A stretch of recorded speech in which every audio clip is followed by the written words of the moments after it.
Today's video is about my latest acquisition, 99 Suburban.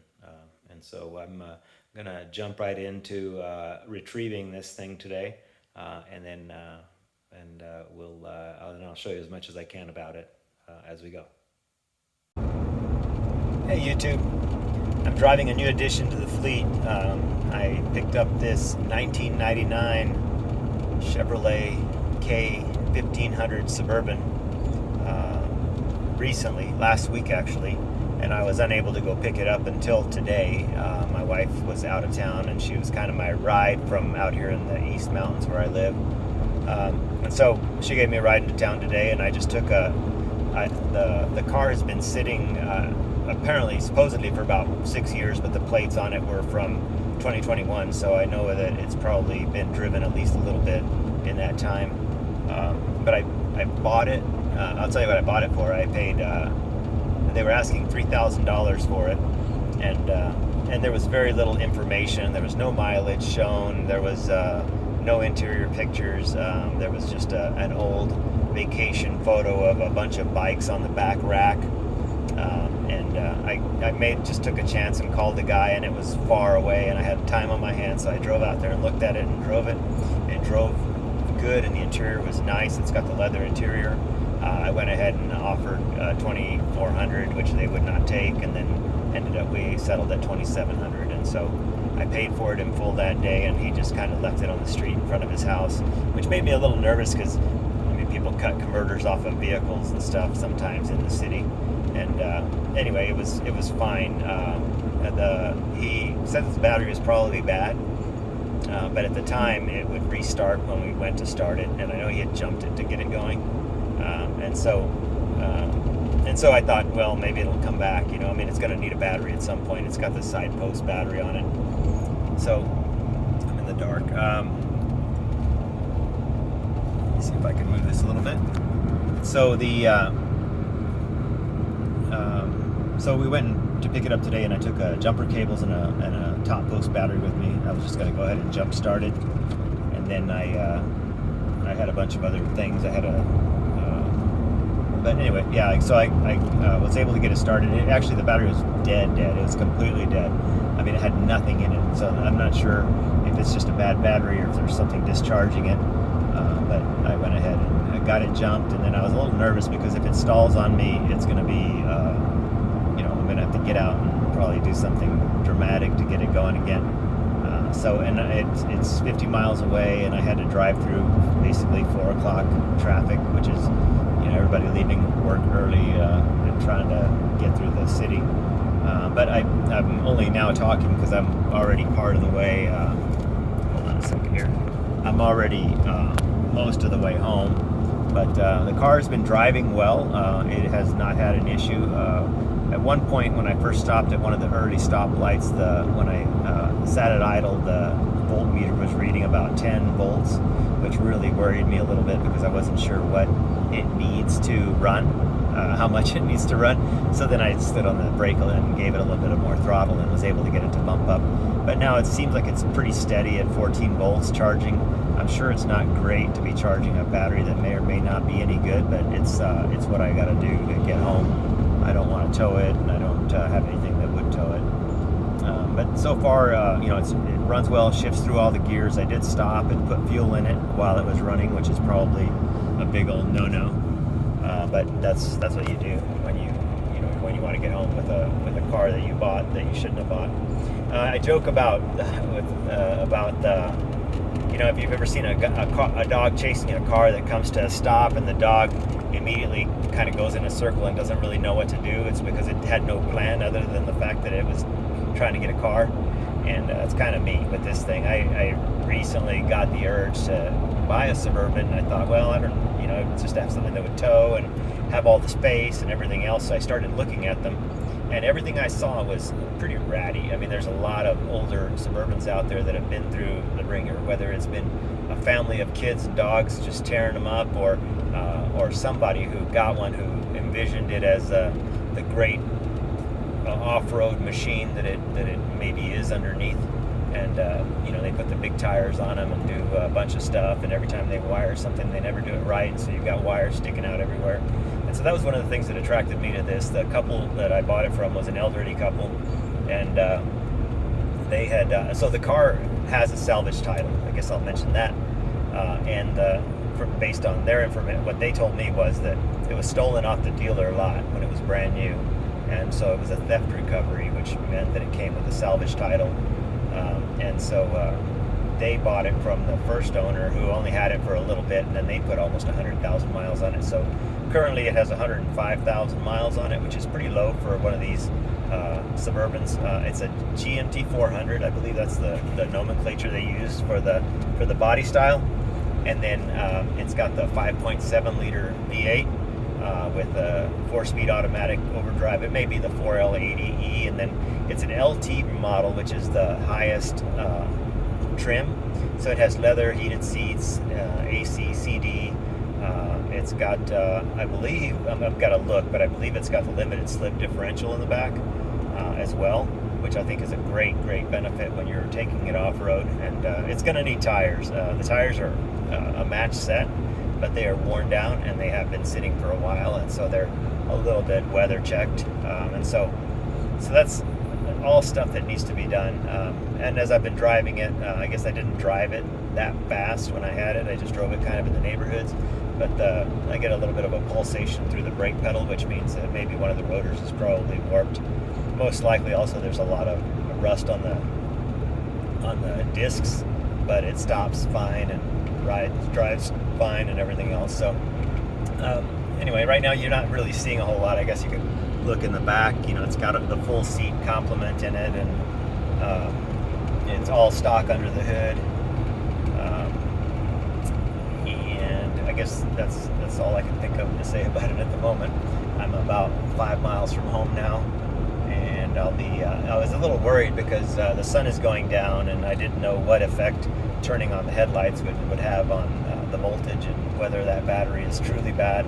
So my plan for tonight is to park it and maybe put a charger on it and just see if I can get that battery. I may just disconnect the battery completely in case there's a discharge, and just try to give the battery a chance at survival. But my guess is I'm going to look and see if it's got a date code on it, and if it does, I can figure out how old it is. But I mean, if I need to just go buy a battery, I'll just go buy a battery. I don't think I want to convert it to top post. That would be my normal urge, just so that it matches everything else that I've got. But I think I'd just try to keep it original. It's not going to be a show queen or anything, but it could be a really nice example of the GMT 400 Suburban. And it drives great. It doesn't feel like a big car, but because of that, I just got to make sure that I'm not used to driving anything this long, and so I've got to make sure that that I don't hit anything, I guess, because I think some of these, when you turn, you kind of swing, and it's easy to take out a fender or something like that. Yeah, so I'll give you a shot of the dash while I'm driving, and we'll go from there. All right, so yeah, this is kind of the home stretch, I guess. I've got about a 4-mile stretch here, but you can see it's in overdrive most likely. The RPMs are pretty low. It's got some fuel in it. I did actually put some more fuel in it because I didn't know how old the fuel was that was in it. It seems to be running at a good temperature, and oil pressure has been, I don't think that needle's moved. It just kind of stays right in that general area. It's got the stock head unit with the CD player in it. And the seats are not torn up. I'm going to probably do a treatment on these. I think these are really prone to tearing. I think cloth is better in these. It seems like since I bought it, I've been getting all sorts of YouTube videos about these things, and all they've done is reinforce that I think I bought the right thing and did the right thing.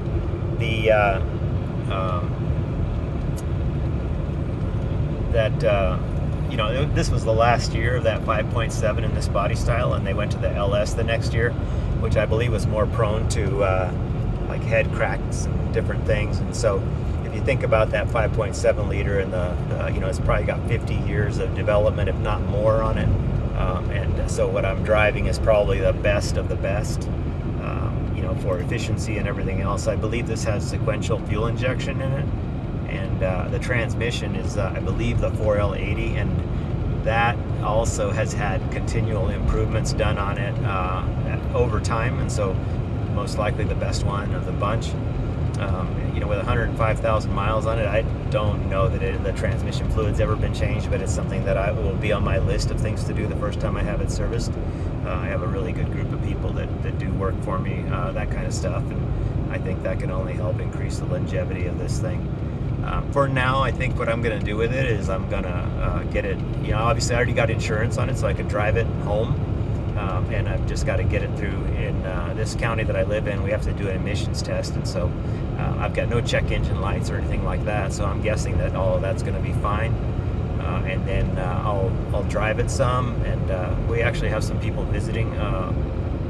My daughter is going to be visiting with her husband and baby from Australia, and so what I'll probably do is maybe let them drive it once I prove it to be reliable and get some tires on it, and then they can have something to drive while they're here, because we don't really have an extra vehicle. Well, we do. We have my car and my wife's car, and neither one of us has to go to like an actual job or anything, so we actually do have an extra car already, but this will just give us one more car and also allow all of us to go somewhere together. I think with all the seats in it, it'll fit everybody.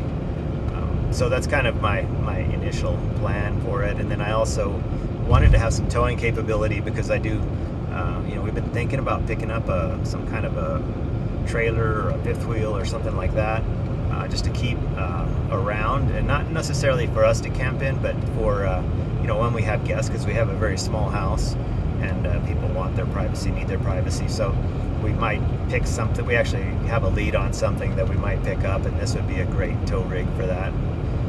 So that's kind of where I'm at. I'm almost home, so I'm gonna go ahead and shut you guys off, and I'll talk a little bit more when I can walk around it. All right, with the dying light, let's look at the car. Here it is. It's 99. I said Suburban LT. The tires are old and worn, but evenly worn, so I don't think there's any issue there. It looks like there's a little ding here, but generally the body is clean. It's got the roof rack and the steps on the side, and we've gotten a little snow here recently, but there's the back. It's got the barn doors on it. Looks like a little scuff right here.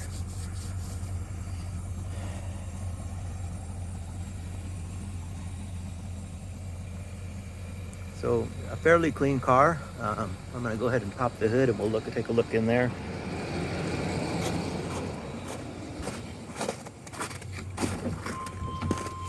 So it's got the leather in decent shape, the rear air.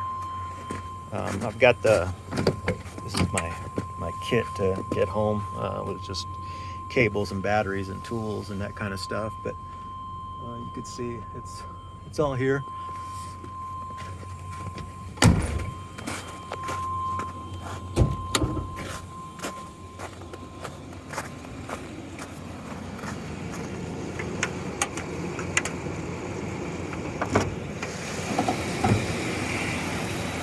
The light under the hood works. There's the engine. It looks a little dirty. Yeah, I don't know a lot about that fuel injection, but everything that I read says that these are some of the most reliable vehicles that are out there. So we'll have to check all the fluids and make sure that everything is where it needs to be. Looks like a Duralast gold battery on here, and it looks a little swollen on the side. Oh no, that's just a cover, maybe. Nope, it looks a little swollen on the side. So my guess is it's probably frozen. I mean, it may have frozen at some point in time. So that's going to require a replacement.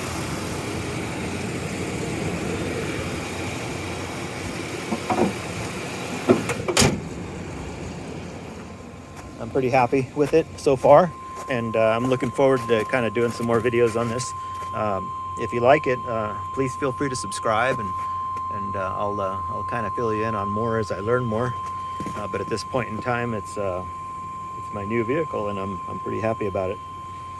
Thank you. I just shut it off, and I'm going to try to restart it. Nada. A whole lot of nada. So that battery is no good.